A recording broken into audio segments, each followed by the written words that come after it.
خۆشەویستی خوا صلی الله عليه وسلم مزگێنەیەکی خۆشەدات بۆ کەسانی کە ئەهلی مزگەوتن، ئەهلی جەماعەتن،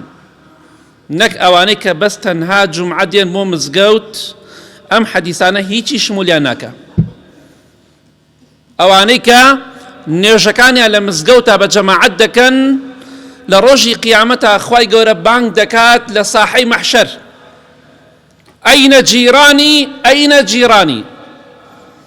دراوسێکانم کوان؟ کوا دراوسێکانم؟ مەلایکەکان سەلامی خوایان لەسەر بێ دەفەرمون: خوای پەروەردگار، کێ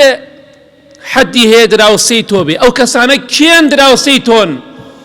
بە دراوسەی خۆت ناویان دەبەی. خوای گەورە دەفەرمێ: ئەینە عومار المەساجد،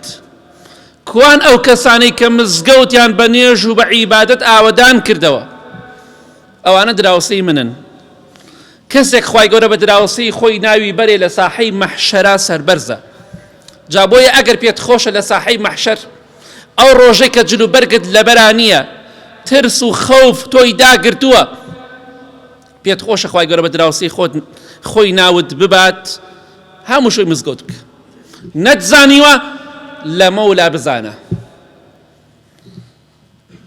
لە حەدیثێکی صحیح داتووە لە صحیحی سونەنی ابن ماجە،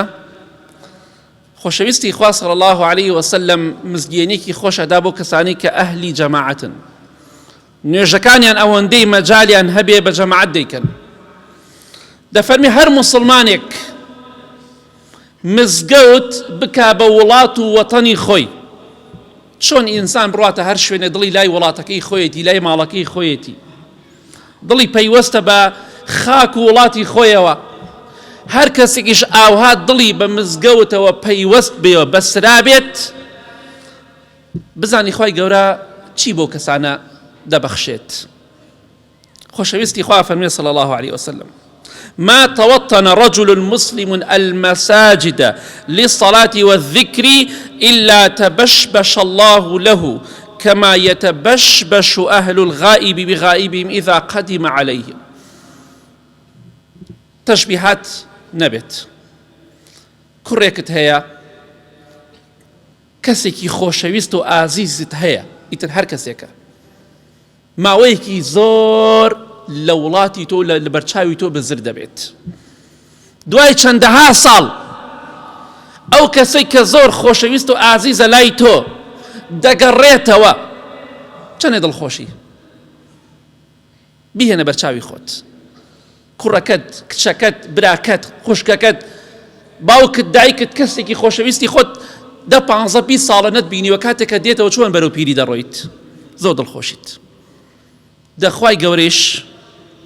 ئاوها پێی خۆشە بەندەکەی لە مزگەوتا ببینی. واتە هەر کاتی هاتی بۆ مزگەوت، خوای گەورە زۆر زۆری پێخۆشە. هەروەکو چۆن تۆ پێت خۆشە کەسە ئازیزەکەت گەڕاوەتەوە بۆ ماڵ بۆ لای تۆ، ئاوهاش خوای گەورە پێی خۆش. کەواتە بە کەمی مەزانە کە دێی بۆ مزگەوت، خوای گەورە تۆی خۆشەوێت. خوای گەورە لای خوای گەورە زۆر بەڕێز و خۆشەویستی و زۆریشی پێ خۆشە کە بەندەکەی ڕوو لە مزگەوتەکە و نوێژەکانی بە جەماعەتەکەت. کەواتە ئینشاڵڵا ئاگاتان لە مزگەوت بێ، لە نوێژەکانتان بێت، ئیهمالی مەکەن. لە حەدیثێکی صحیح داتوە لە صحیح تەرغیب، مزگێنێکی خۆشەدا پێغەمبەری خوا صلی الله عليه وسلم بەو کەسانەی کە ئەهلی جەماعەتن. دەی چەند کەسمان بینی ئەهلی مزگەوت بوون، خوا لیان خۆش بێت، نوێژەکانیان بە مزگەوت لە مزگەوتا دەکرد بە جەماعەت، ئێستا ڕۆشتن. چەندێ خۆشە خەڵکی شایەتیت بۆ بدا کە تۆ ئەهلی مزگەوت بوویتە. و کەسانێکشمان بینی ئەهلی مزگەوت نەبوون، هەر ڕۆشتن. ئەوانیش کیان بردیانەوە؟ کیان سەرفراز بوون؟ کیان خۆشەویستی خوا بوون؟ خۆشەویستی خوا فەرمێ صلی الله عليه وسلم: إن للمساجد أوتادا الملائكة جلساؤهم. مزگەوتەکان سنگ و کۆڵەکە و پایەیان هەیە. ئەم مزگەوتە کۆمەڵی پایەی هەیە. ئەفەرمێ خۆشەویستی خوا صلی الله عليه وسلم: کەسانێک هەن کۆڵەکەی مزگەوتن، پایەی مزگەوتن، دنگەی مزگەوتن، مێخی مزگەوتن، واتە بەردەوام لە مزگەوتا دەیان بینیت، هەروەکو چۆن دنگەکان دەبینی و پایەکان دەبینیت. ئەفەرمی ئەو کەسانە مەلایکە لەگەڵیانە دانیشیە. والله کاتێکە دەیتەنەوە مزگەوتەوە بۆ نوێژی جەماعەت دڵنیا بە دانیشتوو ئەوەی کە لەگەڵ توا دانیشێ مەلایکەیە. خۆشەویستی خوا فەرمووی صلی الله علیه وسلم بزانن چی پاداشتێکیان دەسەکەوێ. یەکەم مەلایکە لەگەڵ توا دانیشێ لە مزگەوتەکە چاوەڕێی نوێژەکە و لەگەڵ توا نوێژەکەت. دووەم ئین غابوا یەفتەقیدونەهم ئەگەر کەسێک ئەهلی مزگەوت بێ ئەهلی جەماعەت بێ نەک جومعە ئەگەر دیار نەبێ تۆ ئەهلی مزگەوتی ئەلحەمدولیلا پێنج فەرزە لە مزگەوتی نوێژێکی فەرز دیار نیت نایی بۆ مزگەوت ئەو مەلایکانەی کە لە مزگەوتمە دوات ئاگەڕێن ئەڵێ فڵان کەس ئەم نوێژە نەهات بزانین لەکوێیە بە دوات ئاگەڕێن سێم فەزڵ و شەرەفەکە لەدەست خۆتی بۆ دەی بە ئیمان زەعیفێکی خۆت ئەگەر دیار نەبی بە دوات ئاگەڕێن پرسیار دەکەن فڵان کەس بۆ نەهات بۆ مزگەوت وئین مەریضوا عادووهم جا ئەگەر تۆ ئەهلی مزگەوت بیت و نەخۆش بی مەلایکەکان دێن سەردانی دەکەن دوعای خێرت بۆکەن. سبحان الله کابرا ئەهلی مزگەوتە لە ماڵەوە کەوتووە نەخۆشە مەلایکە سەردانی ئەکات چونکە فڵان کەس ئەهلی مزگەوت بوو بە دوای ئاگەڕێن بزانن بۆچی دیار نییە کاتێ تەماشا ئەکەن لە ماڵەوە نەخۆشە و کەوتووە ئەیدۆزنەوە و سەردانی دەکەن چونکە ئەهلی مزگەوتە. ودفرمي وإن كانوا في حاجة أعانوهم أي أجتوا لمزجوت نبي بهوي إيش يكو درتشوبي إيش يكتهبه خوشويستي خوا فرمي صلى الله عليه وسلم أو ملائكانا يارمتي دري تون ببشتيواني خوا نخوش بي سرداني تكن ديار نبي بدواتها قرن إيشو كارت هبي يارمتيت أدن أي قال ما الله لقل خيزان تهر نيوشكي لمها مجتمع محروم دبيت كواتا نيوشكانتا نمزجوتا بجماعات كن ئەو فەزڵ و شەرەفە خوا بە هەموو کەسێکی نادا ئەوەی پێی نەدراوە مەحرومە با بە خۆی دابچێتەوە بە ئەهلی مزگەوت بێ ئەوەشی پێی دراوە فەزڵی خوایە سپاسی خوا بکە و بەردەوام بێ لەسەری ئینشاءالله. خۆشەویستی خوا صلی الله عليه وسلم لە حەدیثێکی صحیح تەرغیبدا دەفەرمێ هەر کەسێ من توضأ في بيته فأحسن الوضوء ثم أتى المسجد فهو زائر الله وحق على المزور أن يكرم الزائر أو كسيدة مالو دزنيش بقريبية بو مزقوت كواتا هركاتي هاتي بو مزقوت خوشويستي خوا فرمي صلى الله عليه وسلم أو السرداني خواي قورت كردوه سرداني خواي قورت كردوه وأنا زاني بس كعبة سرداني كردني خواي قوريه همون يوجيكي جماعات كلا مزقوت تاكي تو السرداني خواي قورت كردوه تو ميواني خواي قوري خۆشەویستی خوا فەرمێ صلی الله عليه وسلم خوای گەورەش وەکو فەزڵ و کەرەمێک لەسەر خۆی دانا وەکو حەقێک ئەفەرمێ هەر کەسێ بێتە ماڵەکەم ڕێزی لێگرم پێت خۆشە خوا ڕێزی لێ بگرێ وەرە بۆ مزگەوت وەرە بۆ نوێژی جەماعەت حەی عەلە الصەلات حەی عەلە الفەلاح وەرن بۆ نوێژ وەرن بۆ ڕزگاربوون فەلاح باس جوتیار ناکە فەلاح واتە ڕزگاربوون پێت خۆشە ڕزگارت بێ دەی خوای گەورە دایناوە لەسەر خۆی وەکو حەقێک ئەفەرمی ئەو کەسەی بێ بۆ مزگەوت ڕێزی لێگرم چونکە میوانی منە دەی واللهی هەموو نوێژەکە لە مزگەوتا بە جەماعەت دەکەی تۆ میوانی خوای گەورەی خوای گەورەش ڕێزت لێگرێ مەحروم ئەو کەسەیە خۆی لەم میوانداری مەحروم کات داما و ئەو کەسەیە کە لەم خێرە خۆی بێبەش کات وەرن بۆ مزگەوت بۆ قەبر و قیامەتی خۆتان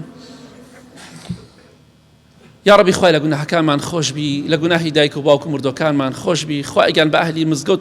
بمانژێنی و بمانمێرین و قبوڵمان کە یا رب العالمین.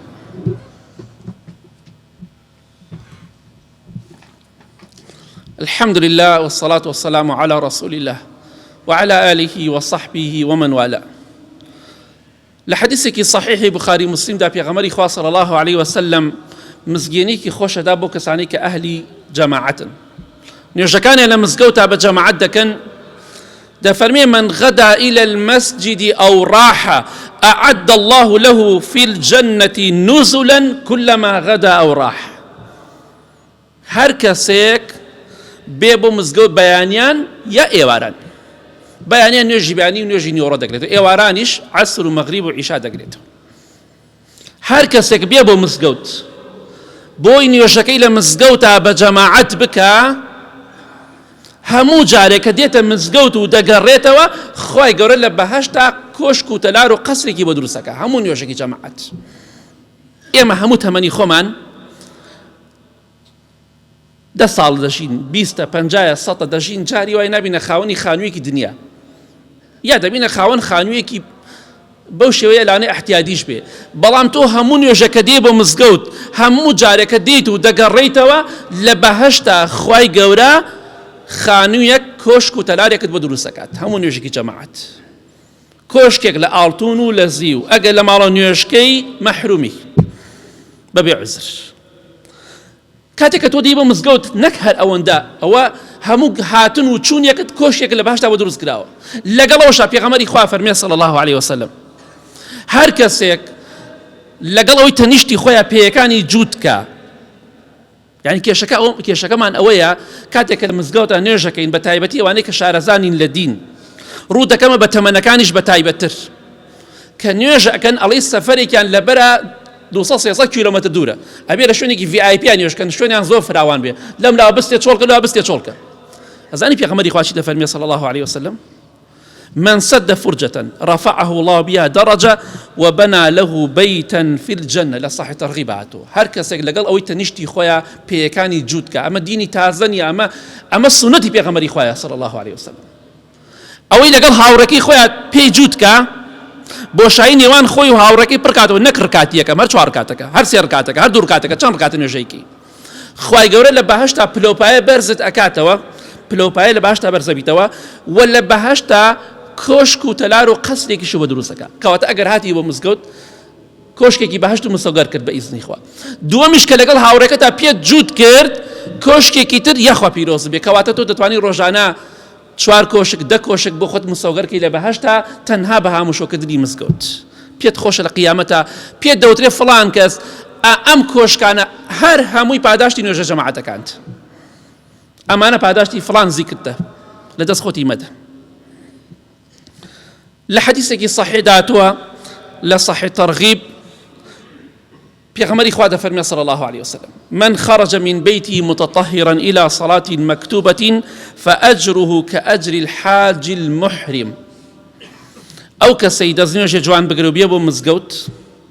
أو كسي شي لمالو دزنيوش قد زور باشترا خيري زيادترا أقل مزقوتش بيقري بهمان شي وخيري دسكوي إن شاء الله همان خيري دسكوي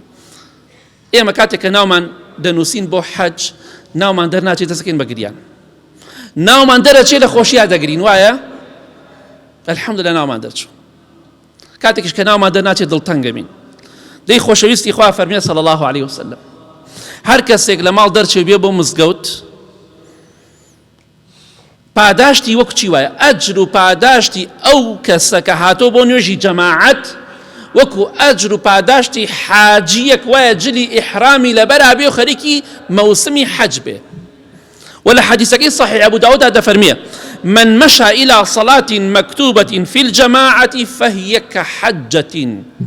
هم حديث صحيحة الحمد لله هر کەسێک بێت بۆ مزگەوت بۆی نوێژێکی فەرز لە مزگەوتە بە جەماعەت بکە خێری حەجێکی هەیە هەموو نوێژێکی جەماعەت خێری حەجێکی هەیە بۆی کاتێک ئەتەوێ بچی بۆ مزگەوت هەموو نوێژێکی جەماعەت حاجیەک لە ماڵ دەرەچی ئەڕواتە مەکە و مەدینە و دێتەوە حەج ئەکات چەندە خێری دەسەکەوێ تۆ هەموو نوێژێکی جەماعەتەوە نەخێرە دەسەکەوێ ئەوە نەخێرە دەسەکەوێ بۆیە خۆت مەحروم مەکە ئەگە 5 فەرزە مزگەوتە نوێژکەی ڕۆژانە خێری 5 حەج دەسەکەوێ خوای گەورەش لێت خۆشە بێ بۆیە لە ڕۆژی قیامەتە چەند خۆشە تەماشا ئەەکەی تۆ بە ملیۆنەها حەجت کردووە بە ملیۆنەها حەج چکە هەمووشی مزگەوتە کردووە و ئەوەشی کە نەهاتووە خۆی مەحروم کردووە لە خێر و پاداشتی ملیۆنەها حەج کە پێویستی واللهی بە سوبحان اللهیەکە نەک بە خێری حەجێکیش کەواتە ئینشاءالله لە دەست خۆتی مەدا وەرە بۆ مزگەوت بەس تەنیا حەجەکەت لە کۆڵ نابێتەوە فەرزەکە ئەگینا سوێن بەخوا 5 فەرزە لە مزگەوتە نوێژکی خێری 5 حەجە یەک نوێژێکی جەماعەت خێری حەجێکیە دوو حەج سێ حەج ئاوە هەموو نوێژێک خێری حەجێکە بۆ نووسراوە لە دەست خۆتی مەد وەرە بۆ مزگەوت لحديثك صحيح بخاري مسلم دا پیغمبری خوا صلی الله عليه وسلم مزگینی خوش ادا بو کسانی که اهلی مزگوت اهلی جماعت اهلی جمعه محروما بداخو بتایبتی بداخو کسانی که دبینی استا دین بو مزگوت دوای بانگ لمال درچن والله لا زۆرشت خۆت مەحروم کردووە وامەکە ڕەحمەتی خواتان لێبێ معقولە دوای بانگ دێن و مزگەوت لە ماڵ دەرەچن خۆ من نوێژی نیۆڕۆ نییە ئەمە جومعەیە مەلایکە واللهی ناوت نانووسێکە منتون سەلام عەلەیکم مەلایکەتە ناو نانووسێکە لە ژوورۆ نەبیت لە ئەهلی مزگەوت ناو نانووسێ لە ئەهلی جومعە وەرن زۆرم بۆ مزگەوت واز لە مۆبایل بێن بۆ خاتری خوا خۆشەویستی خوا فەرمی صلی الله عليه وسلم لا حديث كي بخاري مسلم ده 7 يظلهم الله في ظله يوم لا ظل إلا ظله ورجل قلبه معلق في المساجد حوت عقم هي للرجي قيامته لجير سيبري عرشي خواي قردان أو رجي كخلقي رتقوتا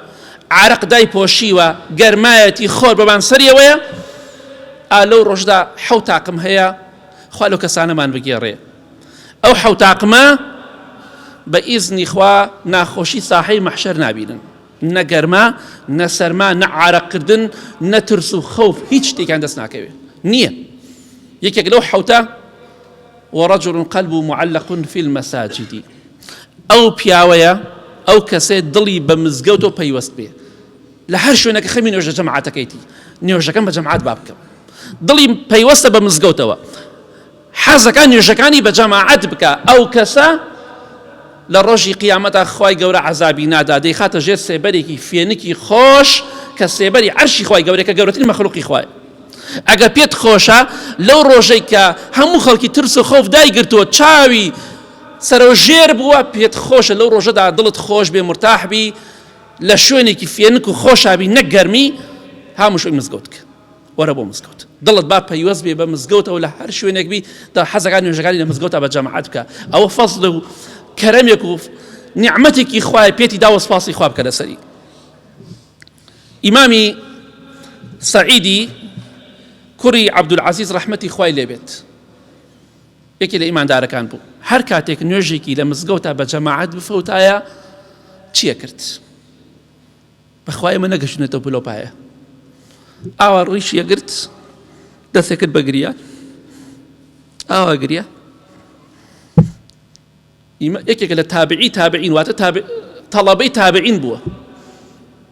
وإمامي السعيدي كوري مصيبك كوري صحابي وتابعين حركاتك إذا فاتته صلاة الجماعة بكى حركاتك نوجي جماعتي بفوتا دس يكر بقريان عالم خيرانا ما حرم بي دس يكر بقريان كوائم الروشي بو جمعش قريان نك بو جماعته كمان بابا خو ما دابتشينوا آخر أوانا بوشتيو بحشتين دسكوت أوانا بويا نايوان لتاريخ عالمي يجودا بسر برزي ماوتا وچونك لدنيا دا خوان ناسي لدنيا دا رقاي خوان قرت با ايمش بقرين بقناهو تاوانا كان من بقرين بوي كومالك خيري خمالي محروم كردوا